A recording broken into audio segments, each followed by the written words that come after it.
இன்னைக்கு ஒரு சூப்பரான லஞ்ச் பாக்ஸ் ரெசிபி தான் செய்ய போகிறோம். சாதம் மட்டும் வடிச்சு வச்சிருந்தீங்கன்னா போதும், டக்குன்னு 5 மினிட்ஸில் இந்த புதினா சாதம் செஞ்சு அசத்தலாம். எப்படி செய்யறதுன்னு பார்க்கலாமா? அதுக்கு மிக்ஸி ஜாரில் கை நிறைய புதினா எடுத்துக்கோங்க.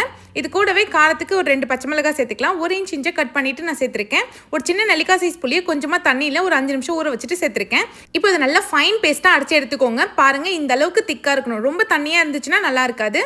இப்போ தாளிச்சிக்கலாம். பேனில் 2 ஸ்பூன் எண்ணெய் சேர்த்துக்கோங்க. இதோடவே 1/2 ஸ்பூன் கடுகு சேர்த்துக்கலாம். 1/2 ஸ்பூன் உளுத்தம்பருப்பு சேர்த்துக்கலாம். 1/2 ஸ்பூன் கடலைப்பருப்பு சேர்த்துக்கலாம்.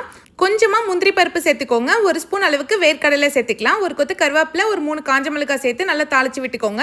இப்போ நம்ம அரைச்சி வச்ச புதினா பேஸ்ட் சேர்த்துக்கோங்க. இதுக்கு தேவையான அளவுக்கு உப்பு சேர்த்துக்கலாம். நான் ஒரு 3/4 ஸ்பூன் அளவுக்கு உப்பு சேர்த்துருக்கேன்.